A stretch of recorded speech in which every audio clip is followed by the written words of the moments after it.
Alright, now that I've got that Garfunkel figured out and ironed out, where was I at when I was trying to play on... Oh, yeah, that's right. So, basically, we've kind of gotten a little bit of jazz ironed out, if you will. Take-Two and Rockstar has decided to take a step back and quit. Well, actually, you know what? We'll go ahead and start off at the very beginning. Now, if, you know... Citizens report a suspect... Yeah, shit, I'll take it. Well, I don't... In Strawberry. If you've been living on... Well, I don't want to say living under a rock, but if you haven't been into the LSPDFR or you haven't been into GTA 5 mods, basically, not too long ago... Wow, I have to redo a whole lot of stuff. Okay. Yeah, but basically...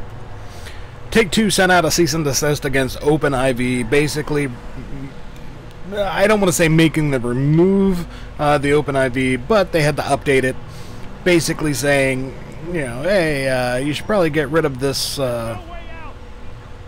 this mod software, if you will, because it's technically illegal. Well, things have kind of went from bad to worse as far as, yeah, I can't do a whole lot of this crap at the same time. Well, shit ain't working fine. I'll just shoot you. I don't care. That's the downside about doing this live. Okay, anyway. So basically, things went from bad, well, I don't want to say bad to worse, but they went from being okay to being absolutely apeshit bad for Rockstar and Take-Two. What do I mean by that? Well, you know, on Steam, GTA 5 was basically overwhelmingly positive as far as their reviews go. In a matter of a couple weeks, you know, days after, you know, their cease and desist went to openIV, the modding community and PC gamers as a whole lambasted, and I will admit I was one of them, completely lambasted Take-Two and Rockstar, and now the Steam reviews are actually mixed, but recently it is seriously jam-packed and quote-unquote overwhelmingly negative as far as the reviews go for Grand Theft Auto 5. Basically, Take-Two wanted to push their online, they wanted to do it, and they wanted to make even more money. They pissed off a lot of modders in the process, and apparently Rockstar was paying a lot of attention, and so, you will admit it, so was Take-Two. It wasn't one of those things where it's just Rockstar, because let's be serious here, Rockstar is a subsidiary, okay, that call out just ended, but it's a subsidiary of Take-Two Interactive. Basically, Take-Two owns Rockstar. So it wasn't just a Take-Two decision. It wasn't, or I'm sorry, it wasn't just a Rockstar decision. Take-Two had to, you know, throw their information in there as well. But, and I will quote this so I don't get it wrong. There we go. Sorry about that.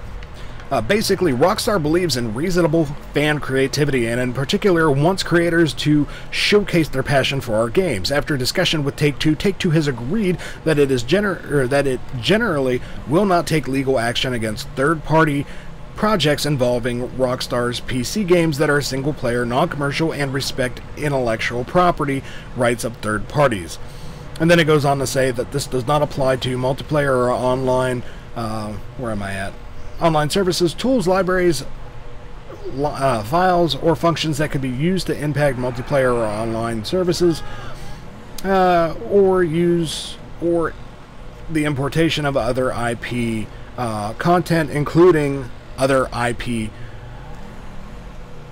files and folders and all that other stuff from other Rockstar games. So basically, if you're trying to pull stuff out of, say, Red Dead or GTA 4, put it in GTA 5, that's a big no-no. It goes on to say that this is not a license and does not constitute endorsement, approval, or authorization of any third-party project, and that Take-Two reserves the right to object to any third-party project or to revise, revoke, or withdraw the statement at any time at their own discretion. Basically, what's that lay down? That Take-Two actually realizes that they fucked up. They're not going to come out and say it, and they still want to have the ability to squash stuff that's hurting their empire, if you will. But at the same time, they actually realized that they opened their mouth, they stuck their foot in there, and now they're trying to backpedal because they pissed off a lot of PC gamers, a lot of modders, and a lot of gamers in general. Well, with that being said, you know, I understand where they were coming from to an extent. You know, they don't want online to be modified in any way, shape, or form. They want to try and, well, their excuse is they want to get the hackers out of there. They want to try and limit the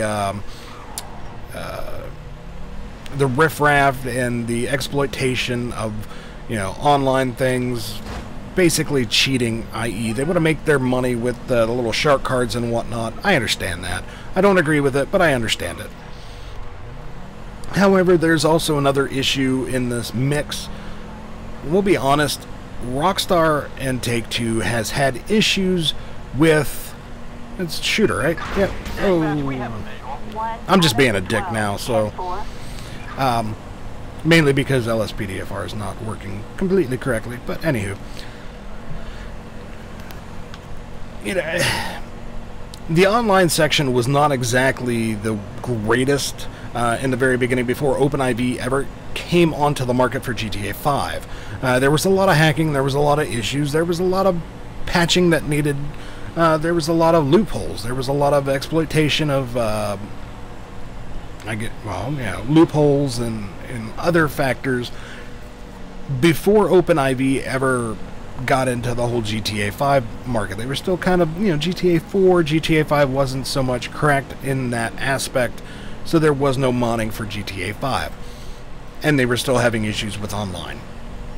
So, my thought and theory is instead of trying to act like the big dick in the locker room and just threaten openIV, they could have actually went out on, you know, went out on the olive branch, so to say, and got a hold of openIV's devs and said, hey, here's the deal. We like what you're doing.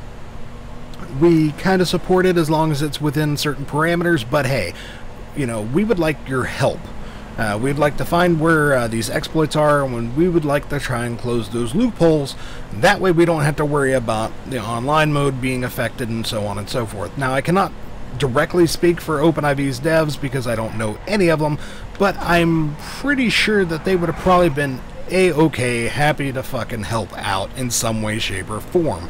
Not saying that they would particularly do it for free, but they would still help out regardless. Would things have been better if Take-Two and Rockstar went that route? In my opinion, quite so. Because let's be honest here, they wouldn't have seen all the backlash that they've gotten. Just a thought in theory. You know, it could have been one of those things where modders, PC gamers, and alike looked at it as, oh, the company, the developer, the company that actually brought us this game, even though they're still wanting our money and wanting more than we want to really give them, they're at least reaching out and trying to, I don't want to say level the playing field, but they're trying to reach out, they're trying to make things better for us as gamers. At least then, Take-Two would have had the respect of a lot of people that ended up writing negative reviews, went on and uploaded, you know, say no to Take-Two and fuck Take-Two liveries on the LSPDFR website and like. Just an idea, a thought in theory that's nothing more than I have, but it is what it is. So, what's that mean for GTA 5 modding? Well, it means that you can go back to rocking out your new vehicles, or I don't want to say new vehicles, but your modded vehicles. Do things like I have right here, where it's an actual charger instead of the vanilla crap that they give you due to rights and licensing issues. And you can start over, do your thing, and call it a day. If there's any questions, concerns, comments, feel free to drop them in the comment box below. And until next time, I guess I'll see you guys later. Outstanding. I did 2 videos in one day. Interesting.